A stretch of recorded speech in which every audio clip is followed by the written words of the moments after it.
Boa tarde, obrigada pela presença de todas vocês aqui no Sensibilidade.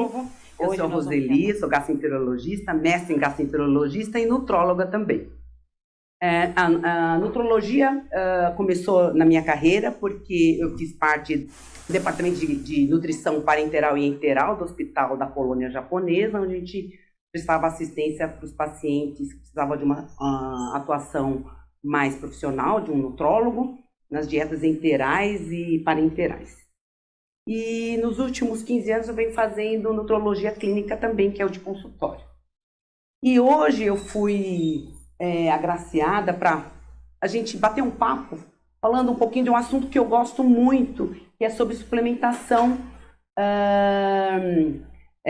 depois dos 50 anos. Por motivos óbvios, né? Pela minha idade, pelos meus familiares, é um assunto que eu gosto muito e eu sempre estou me atualizando. Então, o tema de hoje é a suplementação de creatina e a proteína, que são os principais suplementos que a gente indica para as pessoas depois dos 50 anos. E vou falar um pouquinho dos outros suplementos.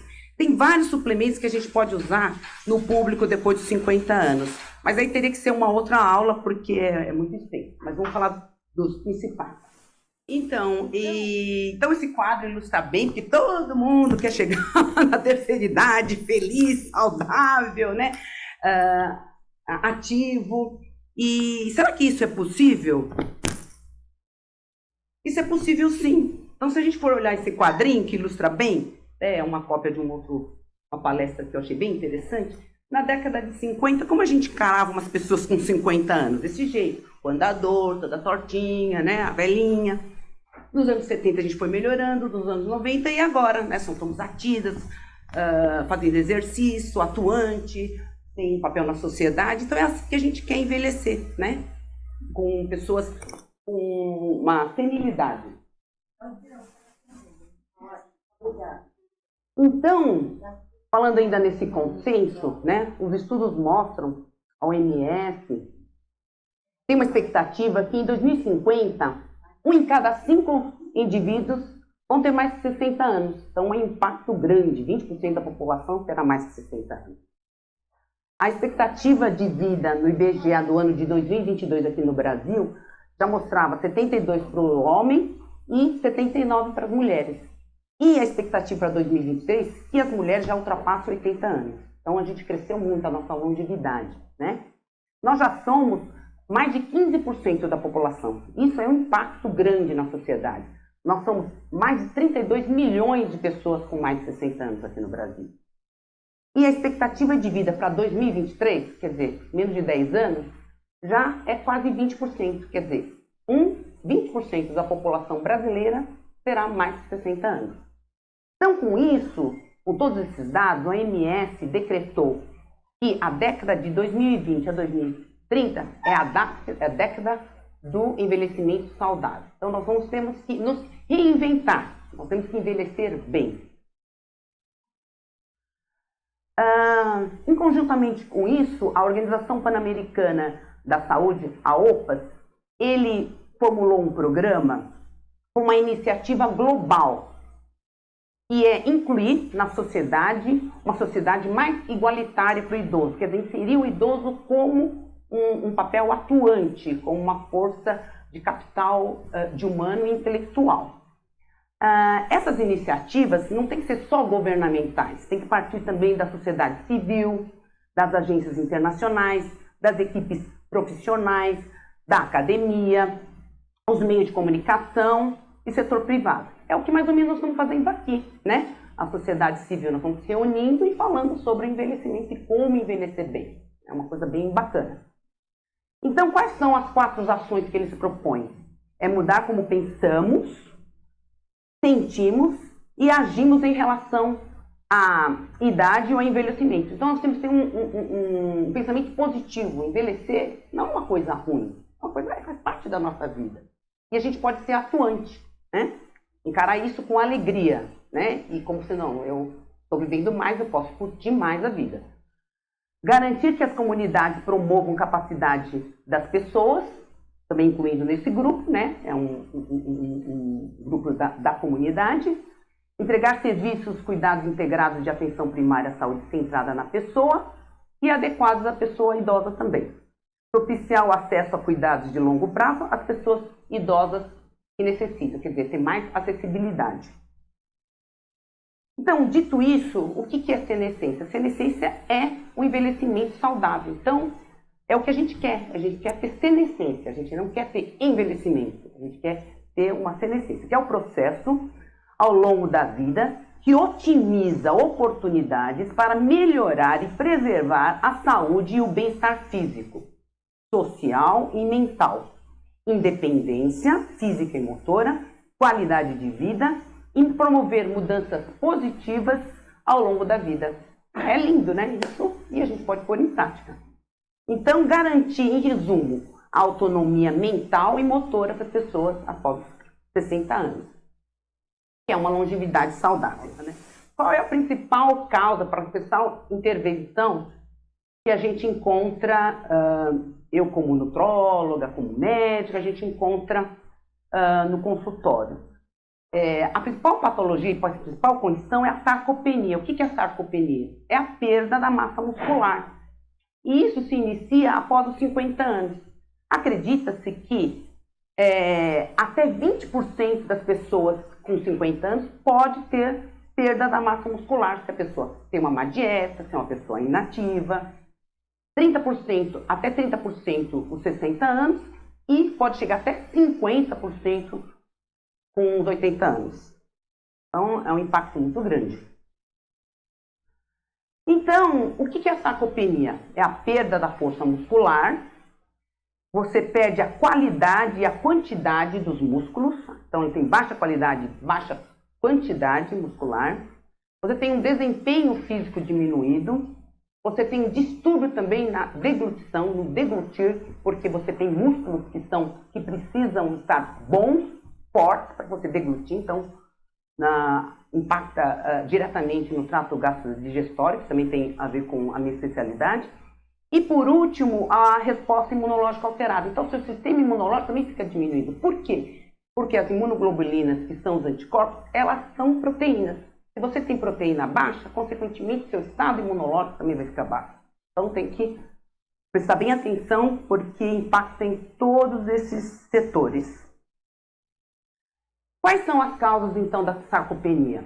Então, primeiramente, é o baixo consumo da proteína. Como a gente está falando das pessoas depois de 55, 50 anos, 60 anos, é normalmente a perda do apetite que a pessoa mais idosa vai apresentando. Por perda do olfato, perda do paladar, a mastigação que não é adequada, o isolamento social, comer sozinho, não querer preparar sua própria comida e pular a refeição. Hoje eu não vou fazer o café da manhã, não vou fazer o janta, né?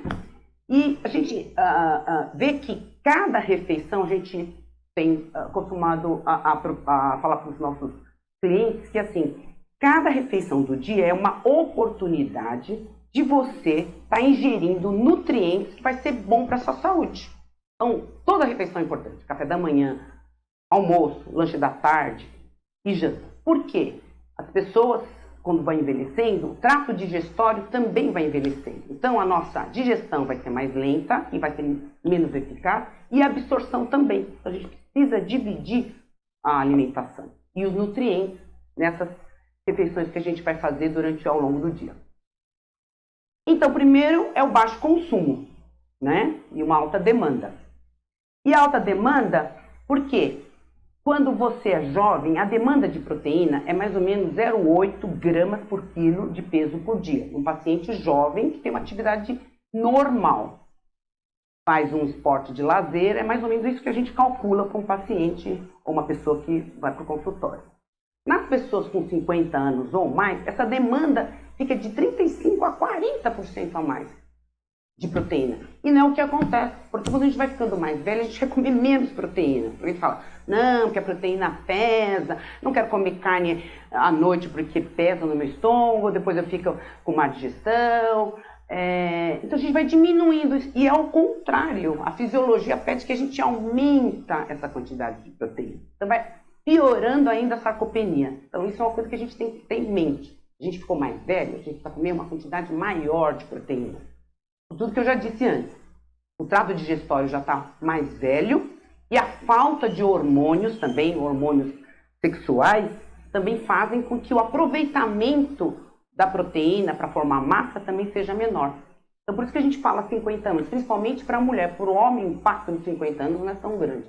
Mas para a mulher, depois de 50 anos de ficar na menopausa, então a falta de estrógeno, da progesterona, da testosterona, faz com que a gente também perca essa massa muscular. Então, começar a prestar atenção já após os 50 anos, após a menopausa, nos requerimentos nutricionais, e aí no caso o que eu estou falando é a proteína. Então, como que é o diagnóstico? O diagnóstico é conversar, né? Qual que é o seu diário alimentar? Então, o que você come no café da manhã? O que você come nos intervalos? O que você come nas primeiras refeições? Com isso a gente já vai ter uma ideia. Você vai falar, nossa, você está comendo bem, não está comendo menos, não, você está adequado. Então, é conversar e ver o que ele come normalmente no dia a dia. Fazer uma avaliação nutricional, o dinamômetro, que é a força palmar, que é um aparelhinho lá que você fica apertando 3 segundos e vê quanto que é a sua força. É sentar e levantar sem apoio, com a mãozinha aqui, numa cadeira com 46 centímetros de altura, levantar e sentar. Quantas vezes você levanta e senta em 30 segundos, e uma caminhada de 3 metros. Aí você calcula em quantos minutos a pessoa faz essa caminhada quantos minutos faz essa caminhada de 3 metros, que pode ser num espaço bem pequenininho. Ou quanto que ele caminha em 3 minutos. Né? Então é fácil, existem protocolos, eu não trouxe as tabelas, porque não é o objetivo, né, dessa nossa conversa.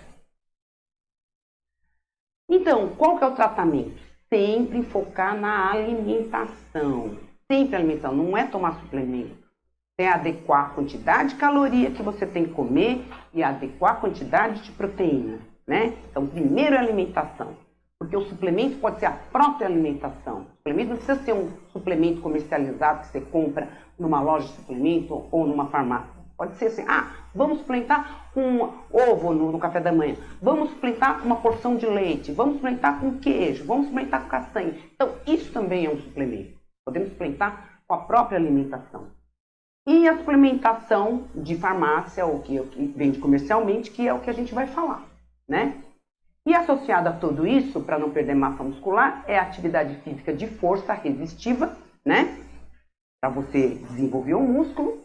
E a aeróbica, consequentemente, que se você não tiver um condicionamento cardiovascular, você também não consegue pegar muita força. Precisa também de oxigênio, né? Tá o coração bom para bombear o oxigênio para os músculos. Então, qual que é a definição de suplementação? É como eu já tinha dito anteriormente. É um alimento, um componente alimentar, ou um nutriente, ou um composto não alimentar que é ingerido intencionalmente, além da dieta habitual consumida, com o objetivo de alcançar benefícios específicos para a saúde ou desempenho. Então, quer dizer, o próprio alimento pode ser um suplemento. Vamos acrescentar mais um ovo. Então estamos suplementando um ovo no café da manhã. Agora vamos falar do suplemento proteico mais conhecido, que é o Whey Protein, que é a proteína hidrolisada do soro do leite. Ele basicamente são 3 tipos. O hidrolisado tem alta digestibilidade e absorção. Então, praticamente 100% ele é absorvido. E ele é absorvido rapidamente, em 30 minutos. Então, isso é legal. Pessoas que têm problema de absorção, que não faz a digestão direito, que tem problema do refluxo, a gente pode indicar um hidrolisado. Isso já são, o aminoácidos já são todos quebrados, praticamente digeridos. O isolado, que é menos digerido, mas também tem uma alta absorção, 98% de absorção do nutriente. Só que a digestão dele demora 1 a 2 horas. E a caseína, que é uma proteína mais já complexa, não é digerida. Ela tem 80% de absorção e você demora mais ou menos 6 horas para você poder absorver. Dependendo do caso da pessoa, né, você vai usar um ou outro. Por exemplo, eu quero não jantar tanto à noite proteína, porque tem uma má digestão. E também eu não quero comer muito carboidrato à noite, porque eu tenho problema de peso. Então você fala, ok, então vamos dar uma caseína, que tem uma meia-vida longa, demora 6 horas. Então você vai ficar saciado por 6 horas, então você toma à tarde, à noite você não vai ficar com tanta fome e tá repondo a quantidade que você calculou. Sei lá, 20 gramas, 30 gramas, né? E o whey protein, a dose segura, eu não pus aqui, mas é 60 gramas. 60 gramas por dia é a dose máxima de proteína que você pode suplementar durante o dia. Mas nunca a gente chega com 60 gramas. 60 gramas é para atletas de elite, né? No dia a dia, 20 gramas, 25 gramas já é mais do que suficiente.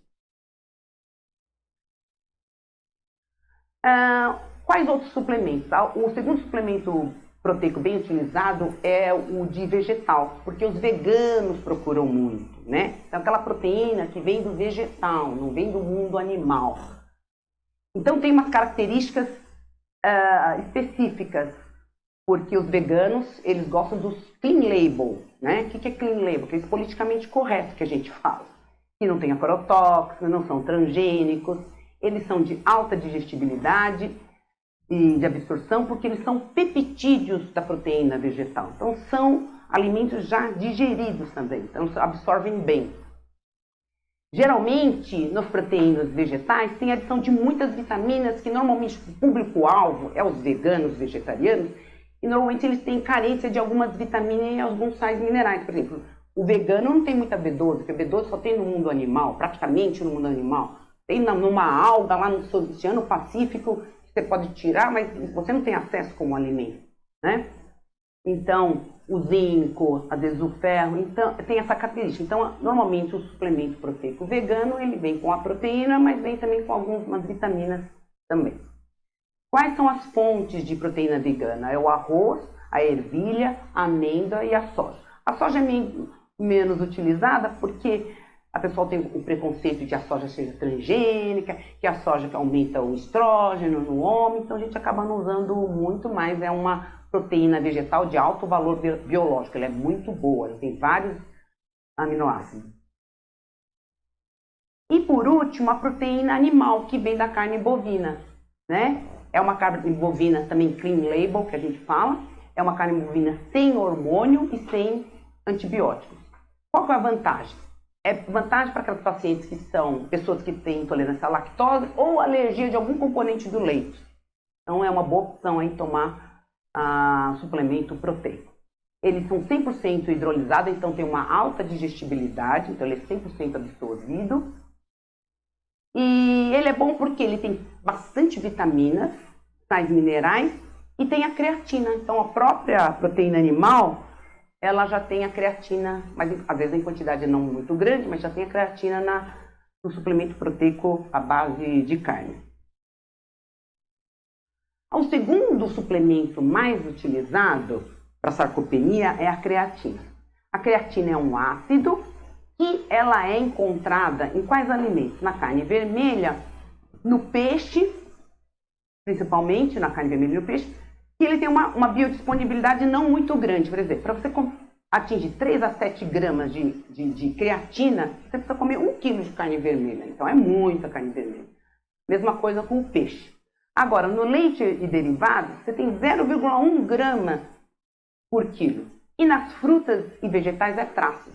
Então, é um problema naqueles veganos e vegetarianos, né?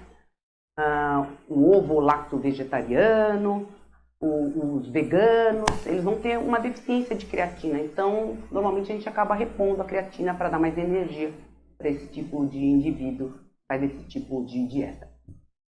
A gente sabe que a gente consegue produzir o próprio corpo 1 grama por dia, e na alimentação de uma pessoa onívora é aquela que come de tudo, carne vermelha, carne branca, ovos, leite, vegetais, é 1 grama por dia, né? Se a pessoa tem uma dieta balanceada. E não é o que a gente encontra normalmente. Então, a creatina monoidratada, micronizada, é o que vende no comércio. E você tem que prestar atenção que tem aquele selo Creapure, porque a Creapure que está mostrando que a creatina é pura, que tem muita contaminação. E às vezes você está achando que está tomando creatina e você está tomando algum outro pó que não é creatina. Então é bom prestar atenção quando você for comprar um suplemento, esse selo creatina. Ele é o suplemento ergogênico mais eficaz. É o suplemento que mais faz aumentar a massa muscular. Então, um paciente, ou uma pessoa, não falo em termos de paciente, mas uma pessoa que quer aumentar a massa muscular e ele não quer gastar muito dinheiro e tem uma dieta adequada, o único suplemento que você dá é creatina. Então, ele é o mais eficaz. Por isso que ele é o mais consumido e também ele é o mais estudado, né? Tem vários estudos que hoje em dia a gente tem, como é que fala, evidência para várias patologias, para várias condições, que eu até vou falar algumas delas, né?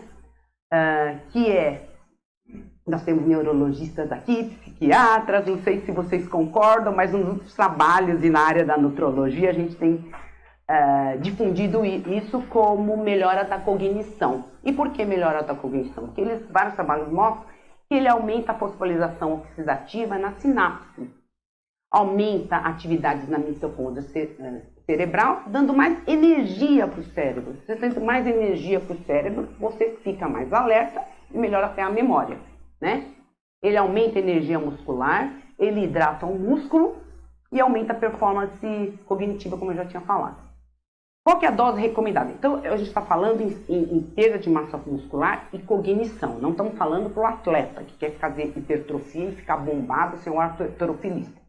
Então, para esse tipo de público, a dose recomendada é de 3 a 5 gramas. A gente nunca começa com 5 gramas. Sempre a gente começa com 3 gramas. Porque às vezes com 3 gramas a gente tem um bom resultado. Também onera, quanto mais a quantidade, esses suplementos não são baratos, né? E é uma coisa contínua, porque antigamente a gente tinha uma ideia que a creatina, você fala, vamos tomar 3 meses para musculação, descansa 2, 3 meses, depois toma de novo. E isso, para sarcopenia do idoso e para cognição, isso é tomar uso contínuo. A gente fala, toma até morrer, entendeu? Então, assim, essa que é o protocolo atual. Sabe que a medicina... As verdades não são absolutas, mas hoje o que a gente tem hoje é isso, tomar 3 a 5 gramas de creatina uma vez por dia e não importa o horário. Vou tomar antes do treino, vou tomar mais à noite, vou tomar de manhã, vou tomar tarde, não importa, porque ela é uma substância de depósito, ela vai se depositar na célula. Então não importa o horário que você vai tomar. Bom, e por último, vamos falar sobre a sarcopenia. Não tinha falado muito da osteoporose, mas eu achei bem interessante esse trabalho, que a gente tem usado isso muito, esse trabalho como referência na prática diária, para prevenção de queda e fratura. É uma coisa que acontece muito, é a nossa realidade depois de 60 anos. Né? Você caiu e quebrou a perna. Foi lá no supermercado, torceu o pé, né? Quebrou o pé. Quebrou a mão, o quadril. Então é uma coisa que é uma realidade que a gente tem que encarar e tem que prevenir. E esse trabalho foi um trabalho para prevenção e a gente tem usado muito como protocolo. É um trabalho bem descrito desses autores, de Kirk, Zark e Duke, foi publicado em 2020, que ele propôs, que virou agora a nossa cartilha, né? Você fazer um exercício de resistência de força, musculação ou pilates, ou uma hidroginástica, 2 a 3 vezes por semana, usar vitamina D 1.000 unidades por dia, tomar cálcio de 500 a 600 miligramas por dia, lembrando que um copo de leite de 250 ml já tem 300 miligramas de cálcio. Você não precisa tomar um suplemento de cálcio se você tem uma boa ingesta de cálcio na sua alimentação. Os vegetais verdes escuros, o peixe também tem cálcio. Então não é tão difícil você conseguir alcançar essas necessidades de cálcio no dia a dia. A vitamina K2, que vem sendo estudada muito, né, ainda, que é uma vitamina que ele ajuda a sinalizar o cálcio ir para o osso e não ir para as artérias. Por quê? Tem um trabalho grande que ficou famoso, desculpa, eu não me lembro o nome do autor, que foi um impacto negativo para a ciência, que todos os pacientes que faziam tratamento de osteoporose e tomavam cálcio só com vitamina D, e às vezes com hormônio, tinham calcificação nas artérias. Então desenvolviam mais infarto, AVC, aneurisma, porque o cálcio, em vez de só ir para o osso, ele ia também para as artérias. E a vitamina K2 é um sinalizador, ele vai mandar o cálcio para onde deveria dar. Então, os suplementos de cálcio mais modernos já vêm com a vitamina D, vem o cálcio e vem também com a vitamina K2. Para a mulher, o recomendado é 25 microgramas por dia e para o homem 120 microgramas por dia. Mas as medicações top de linha já vem com essas recomendações. E ter uma dieta adequada em termos de proteína também, né? Para ter uma massa muscular. Então, a pessoa que tem osteoporose, mas não tem massa muscular, não vai melhorar a osteoporose. Ele precisa ter músculo para melhorar a osteoporose, porque o que segura o osso é o músculo. Então, você tem que ter uma ingesta adequada de proteína. Que é aquilo que eu tinha te falado para vocês antes. Tem que ter no mínimo 1,2 gramas de proteína por quilo por dia. E eles também suplementaram para toda a população de 3 a 5 gramas de creatina por dia. E qual que foi o resultado? Foi o resultado que aumentou a massa muscular dessa população estudada, aumentou a força muscular, o equilíbrio, a massa óssea e diminuiu o risco de quedas e fraturas. Então, uma coisa muito interessante, um trabalho preventivo. E aqui, como mensagem final, é uma mensagem que Dr. Birk e colaboradores escreveram um artigo numa revista de esporte famosa, publicada em 2006, que eu acho muito interessante, e aí eu decidi compartilhar. Se o desempenho físico é bem sucedido, ele é um produto da genética, do treinamento a longo prazo, então você sempre tem que ser ativo. Não adianta, eu treinei uma vez por ano, né? Não adianta, é aquela coisa contínua. Uma nutrição ideal, um sono adequado, uma recuperação, quer dizer, não é fazer com musculação todo dia com o mesmo músculo, porque o músculo também precisa descansar. Então, se você faz o anterior, no dia seguinte não faz o anterior, faz o posterior e assim por diante, né? Uma recuperação adequada e uma atitude comprometida. Isso depende de nós, uma atitude comprometida. Não, eu vou me comprometer a fazer atividade física, eu vou me comprometer a comer bem, né? São fatores que não podem ser substituídos pelo uso de suplementos. Quer dizer, a pessoa não faz nada e quer tomar um suplemento na farmácia e fica ótimo. Não vai acontecer isso, né? Não acontece milagre. E muito menos pelo abuso. Quanto mais suplemento é melhor, vou ficar melhor de saúde. Também não é isso, né? Tem as doses recomendadas. Mesmo que essa seja de forte alegação para um efeito ergogênico. Então, acho que é isso que eu tinha que compartilhar com vocês. Obrigada. Tem trabalhos novos mostrando que o K2 ele até tira o cálcio da artéria.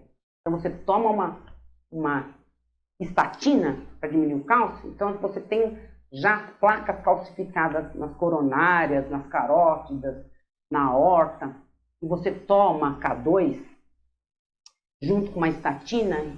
Depois de algum tempo, uns 6 meses, você faz de novo os estudos e mostra que você consegue limpar. Isso é uma coisa assim espetacular.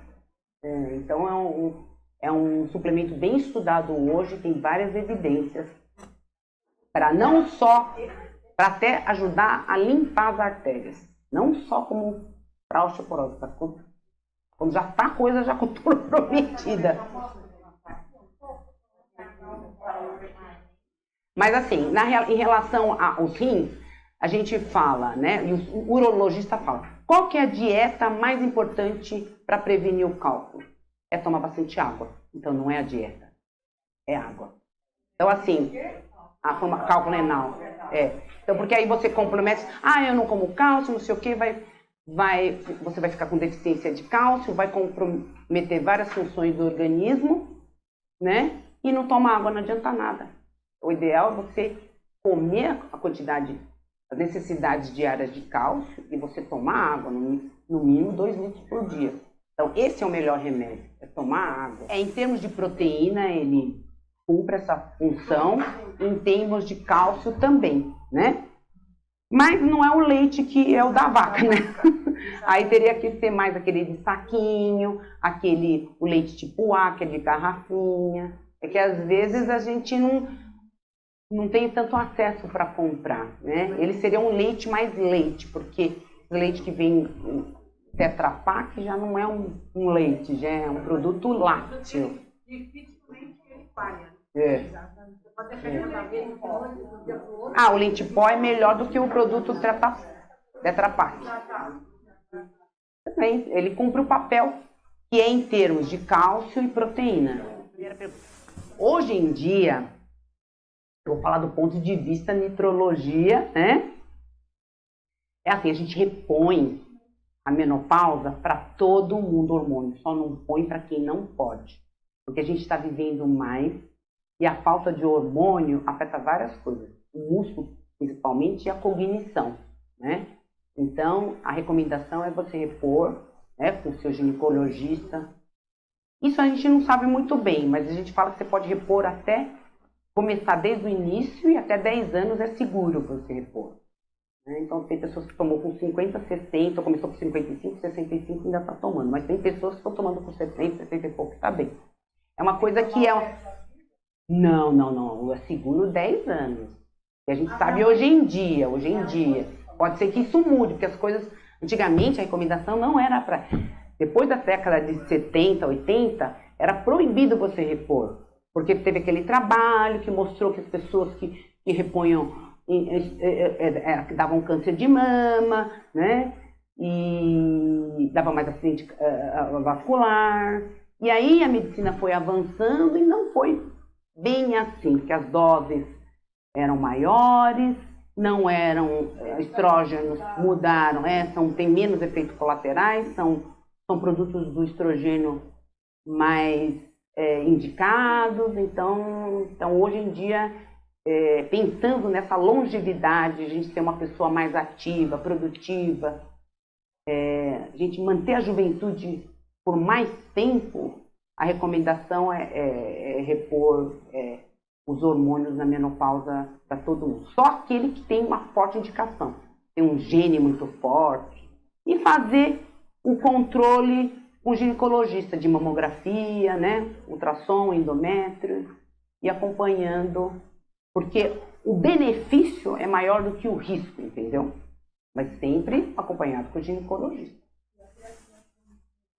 A creatina sem exercício a gente tem dado muito para velhinho, sabe? Às vezes 70, 80 anos que não anda, que não faz... Desculpa! Assim... Não, que não anda, que é muito ativo. Não, aquela pessoa que não anda, que às vezes o mínimo que a gente faz em casa já é uma atividade muscular. Por exemplo, uma pessoa que faz toda a atividade em casa, não tem uma funcionária que faz, a gente fala que já é uma atividade física moderada. Então a gente pergunta, você tem algum ajudante? Não. Você lava, passa, limpa a casa, lava banheiro, cozinha. Isso já é uma atividade física moderada. Então ele já não é sedentário. Então você pode dar creatina para esse... Não é aquela pessoa que fica deitada no sofá o dia inteiro. Então, para esse tipo de pessoa, é indicado você dar creatina de creatina. Não, a gente dá... No consultório a gente dá muito, a gente tem dado muito, porque a gente tem evidência, né?